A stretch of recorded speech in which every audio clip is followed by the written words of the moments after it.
Hi, welcome to Divya Badepalli blogs. ఎలా ఉన్నారు మీరు? నేను బాగున్నాను.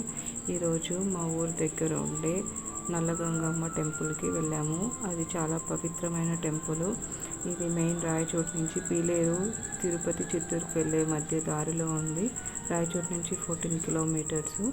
చాలా దగ్గర. 1 డే ట్రిప్, ఈజీగా వెళ్ళొచ్చు. ఓన్ వెహికల్ ఉంటే ఈజీగా వెళ్ళొచ్చు. బస్ ఫెసిలిటీ రేర్గా ఉంటుంది. థర్స్డే, సండే ఎక్కువ బాగా జనాలు వస్తారు. బాగా జరుగుతుంది. హైవే నుంచి 3 కిలోమీటర్స్ ఉంటుంది. హైవే వరకు బస్సులు ఉంటాయి, పల్లె వెలుగు బస్సులు. అక్కడి నుంచి 3 కిలోమీటర్స్ నడిచి వెళ్ళొచ్చు, లేదంటే ఏదైనా ఆటో మాట్లాడుకొని వెళ్ళొచ్చు. చాలామంది భక్తితో ఇక్కడ ఏదైనా మొక్కుకుంటే నెరవేరుతాయని చెప్పి చాలామంది భక్తులు వచ్చి కోరిక నెరవేరుకొని, అక్కడ ఒక రాయి ఉంటుంది, దేవరాయి. ఆ దేవరాయి మీద 3 టైమ్స్ క్లాక్ వైజ్ డైరెక్షన్లో అక్కడ బండారు చల్లి మొక్కుకొని వస్తారు. ఆ కోరిక నెరవేరిన తర్వాత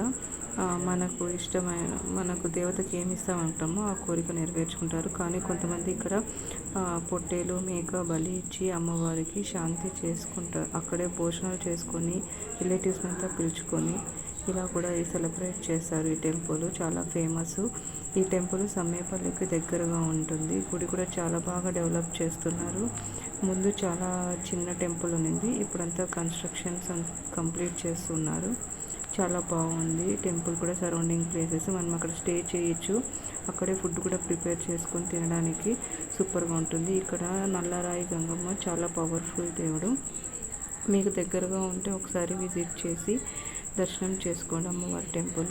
మీకు ఏదైనా బాధలు ఉన్నా, హెల్త్ ప్రాబ్లమ్స్ ఉన్నా, ఏమున్నా కానీ ఇక్కడ వెళ్ళిపోతాయని ఇక్కడ ఉన్న వాళ్ళు చెప్పారు. మేము వెళ్ళినప్పుడు చాలా బాగుంది. చుట్టూ కొండలు, చుట్టూ పొలాలు, చాలా ప్రశాంతంగా ఉంది. ఈ టెంపుల్లో జాతర మే ఫస్ట్ వీక్లో అలా ఉంటుంది. చాలా బాగా సెలబ్రేట్ చేస్తారు. మార్నింగ్ అభిషేకాలు, మధ్యాహ్నం భజనలు, ఈవినింగ్ జబర్దస్త్ వాళ్ళు వచ్చి ఆర్కెస్ట్రా కండక్ట్ చేస్తారు. చాలా బాగా సెలబ్రేట్ చేస్తారు. ఈ టెంపుల్ మెయిన్ ఫేమస్ ఎందుకంటే ఒకప్పుడు అక్కడ స్టోరీ ఒకటి చెప్పారు నాకు. ముందు ఒకప్పుడు ఒక మేకకు కాలు లేకనుండింది. అక్కడ ఒక చెట్ల లోపల ఈ దేవరాయి ఉండింది. ఆ దేవరాయి ఆ మేక దాటుకొని ఇటువైపు నుంచి అటువైపుకు వచ్చేసేలోపు తను కాలు లేనిది నార్మల్గా 4 కాళ్ళతో నడుస్తూ వచ్చిందంట మేక. ఇక్కడ ఏదో శక్తి ఉందని చెప్పి ఆ ఊరి ప్రజలు అక్కడ ఉన్న చెట్లంతా నరికేసేసి చూస్తే అక్కడ ఒక దేవరాయి, అక్కడ ఒక ముగ్గు వేసి ఏవో అంతా దైవశక్తి ఉంది అని చెప్పి ఆ రాయిని ఆ టెంపుల్లో ప్రతిష్టాపన చేశారు. చాలా ఫేమస్ గుడి. మీకు దగ్గర ఉంటే ఒకసారి వచ్చి చూడండి.